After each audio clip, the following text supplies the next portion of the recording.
I've made an update to the DH Bethel-ish presets that are my homage to David Hislop, and in today's video, I'll cover the improvements and upgrades. If you're tweaking your tones yourself, here are some tips that you can implement to get that DH Bethel tone. Number 1. Smoothened high-end. One of the issues with digital modelers is that the high-end frequencies don't react as they would in the real world when amps and speakers are pushed to overdrive, especially for AC style amps that are driven by transparent overdrive like the TEMA, which doesn't roll off the high end. The tone can end up being extra shrill. In my experience playing with cranked AC amps, the overall tone naturally compresses when pushed past a certain point. Those extreme transients that sound biting to the ears become leveled off, resulting in a musical high end that's gentler on the ears. With Firmware 3.5, I'm able to add an N or chain LA Studio compressor block that approximates this phenomena. I can then use a gentler high cut on the parametric EQ to restore more of the high end integral to Bethel's bright and sparkly tone.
This song came out of a songwriting retreat where fellow writers and I had a day and a half to workshop new songs for an upcoming festival in September. Stay tuned for exciting new music ahead.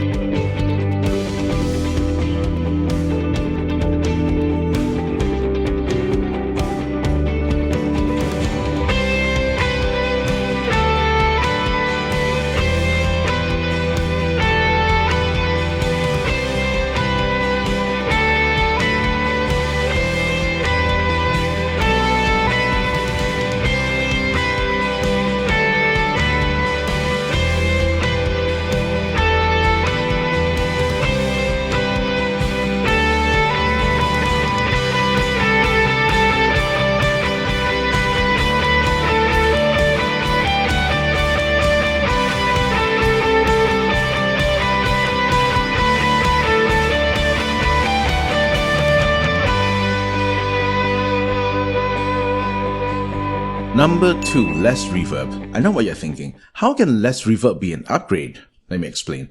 I've designed a patch for use at a live Sunday service setting. Your tone is going to be pushed through the front of house and will acoustically interact with your environment. If you're in a sanctuary like me, having higher levels of delay and reverb on your tone will muddy up very quickly. Not just because higher delay and reverb masks the guitar tone, but sonically there's a softening of the low end and lower mids. In this iteration of the wet section, I've tuned them sufficiently low such that this EQ phenomena is minimized, but high enough in the pre-amp delay and reverb to push the amps into wet section saturation when overdrives are engaged.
Of course, if you want to venture into ambient territory, feel free to turn up those decay and mix settings. Speaking of venturing into new territory, if you're here for the first time, I hope you're getting value out of this and will consider hitting that like button. It tells me that what I'm doing is relevant to your needs. If you like more of my content delivered to you, a subscribe would be fantastic.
Number 3. Better volume match stereo amps. I know I flip-flop a lot on this.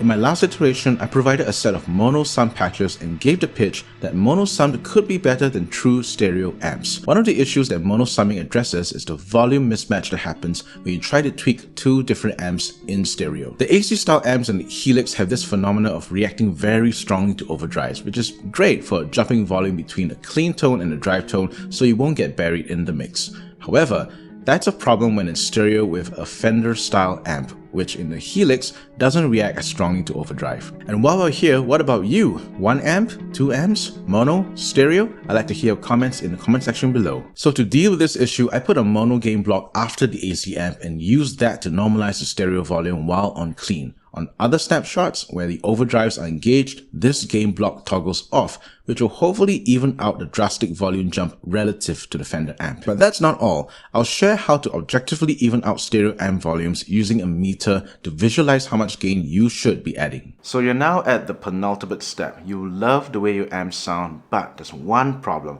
There's mismatch of volume between the left and the right speakers. Now, how do you address this? You could either do it like with your subjective listening. You hear it and then you try and tweak the volumes according to how it sounds like in your headphones. Try not to do this on loudspeakers if you're doing it by feel, because your speakers aren't close to your ears and therefore the information you receive is going to be much less accurate. You want to do this with headphones on. But as you can possibly tell, because I don't have headphones on, I'm going to be using another tool, and that is an objective way of trying to match the volumes using Audacity. Audacity is a free digital audio workstation, and you can possibly do this with any DAW. But with Audacity, you have a built-in headphone monitor right here. So if you see me click to start monitoring, it is listening out for my Helix input. Yes, you can hear that here. Now, just by doing a simple rake, you can see that the maximum volume of each channel has been recorded by the DAW, and you can tell that there's a roughly 4 dB difference between the two channels. Now, let's be a bit more objective and let's actually record a bit of audio to objectively see what's going on.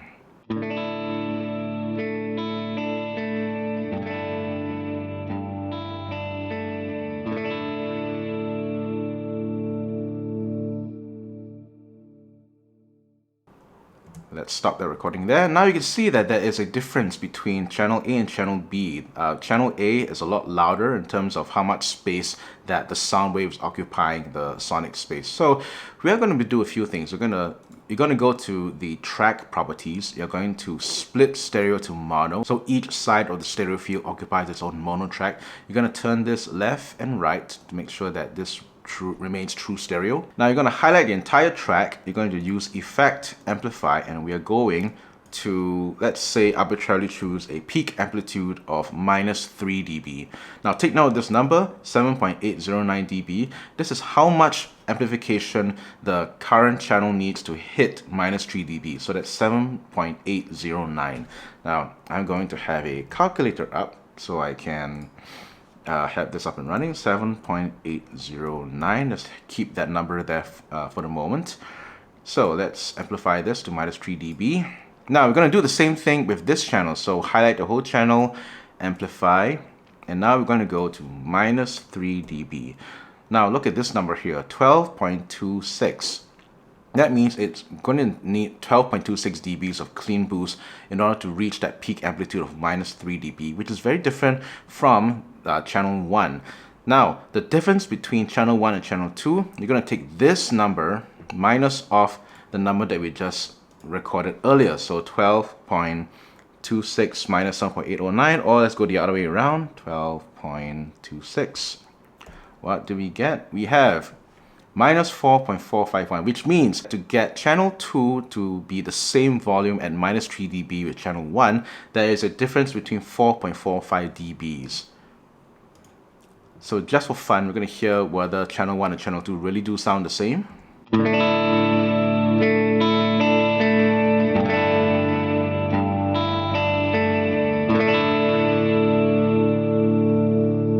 They sound a lot more even, and you can see that the maximum volume that both have hit is exactly the same at minus 3 dB. So that's what we're going to do. So this is the number that we need to amplify channel 2 in order to match channel 1.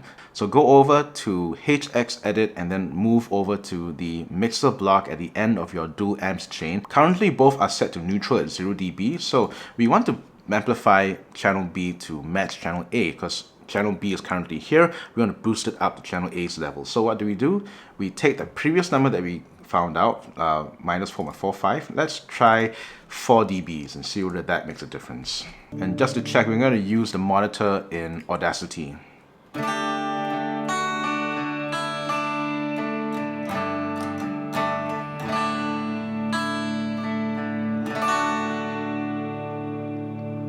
Objectively speaking, channel B is still slightly softer than channel A, but to my ears, I'm hearing them as roughly the same. That's the thing, you need to match the subjectivity of your listening with the objectivity of the DAW's headphone monitoring. Sometimes a little bit of offset, if it's minus 1 or 2 dBs off, it's fine, because when you hear it live in person, it's going to feel very different. Bass frequencies in particular have a lot of energy, so if it's louder, objectively louder on the DAW, it could be that there's more energy coming from the bass frequencies in a amp that is more bass focused. I do believe that in this patch I'm using the Royal 121 as the microphone on the AC amp, and that has a lot of bass energy capturing going on. So just to double check that my volumes are okay, I'm going to turn on an overdrive pedal to make sure that when I do step on an overdrive, because the amps react differently when you have an overdrive in front of them, I want to make sure that the volume isn't completely out of whack because of the overdrive.